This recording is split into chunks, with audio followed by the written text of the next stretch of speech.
Welcome to Slash Forward. This week, the channel's going sexual, starting with the 2019 indie horror film Snatchers. Let's get to it.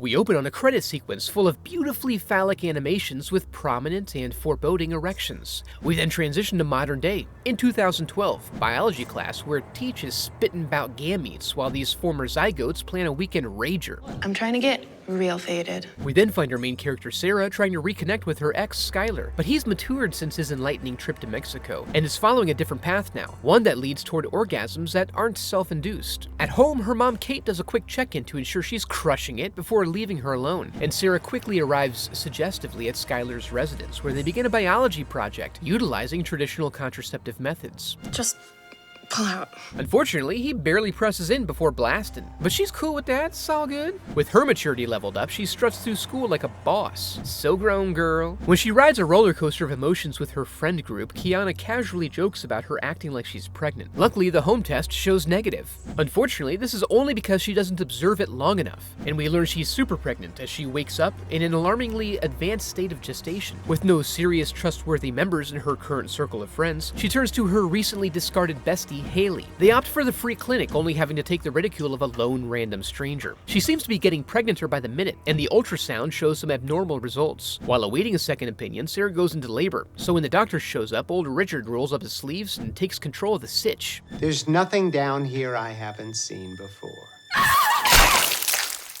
Then we watch whatever it is use the ultrasound tech like a puppet. So the girls get the hell out, butt crack to the wind. Their joy is short-lived as they realize Sarah's uterine swelling hasn't yet subsided, indicating possible twins. Meanwhile, back at the clinic, the protester explores the aftermath and, despite being covered in the blood of Christ, becomes a vessel for the evil entity. As that goes on, the girls have come up with a novel solution to their potential problem, but are interrupted when Kate comes home. With a little bundle of joy shy about meeting the world, they decide they need science on their side. This means visiting Dave at the old alpaca farm, knowing he's got labor-inducing drugs for the livestock. We then get a brief intervening shot that shows the police have arrived at the clinic and are on the trail. Dave is eager to help in the spirit of discovery, and we learn Sarah and Haley's relationship formed around working at the farm. Then they cozy up to the wood chipper while Dave prepares to penetrate that uterus. But that little sucker's hanging on tight, and they're interrupted by Officer Ruiz, who does the disservice of calling Sarah's mother, as they work to balance their conflicting goals of shaming a young lady while also trying to get a truthful statement about a major crime. Everyone is distracted by a scream from outside. This is followed by a smattering of blood and the appearance of the alien no one previously believed in, and the police open fire, forcing the cosmic scorpion to take a new bride. Our gang groups up, and it's suggested the body-hopping alien is looking for the one still inside Sarah's belly, so they opt to run for the evidence room to access the remaining dose of Uterol to get it out. Meanwhile, the remaining officers do what they can to avoid becoming meat puppets, with limited success. As they make a grody escape, they witness the alien take revenge on Officer Ruiz for slowing its progress, and Dave also tries to cover for them, but finds himself too distracted by its beauty. The ladies then search for a thumb of sufficient authority to get them into the room, and all but Kate manage to make it through the door. However, it's too late as they bear witness to the miracle of birth. Sarah blacks out and wakes up to discover it was all just a dream.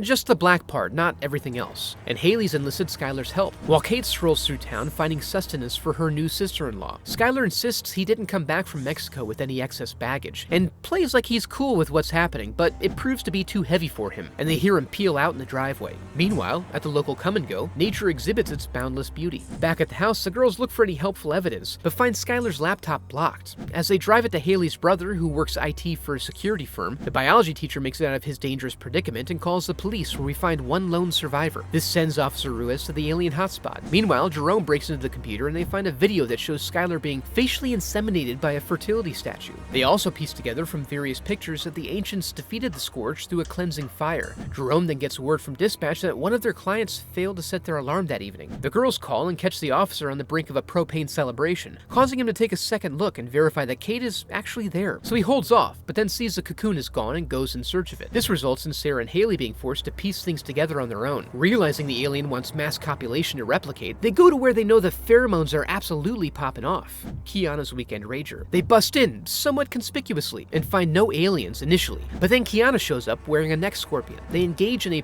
protracted battle that mostly only results in collateral damage. The alien eventually attaches to Skylar, and when Haley zaps his boner, they finally manage to get it into a blender. Sarah then ventures into the basement alone and frees her mom from the alien's sex organs. When she finds herself pinned and unable to burn the mama, she plan B's it, injecting her with a full dose of Uterol, aborting the broodlings and killing the queen. We see a promisingly happy ending, so long as they can keep Skylar's dick under control.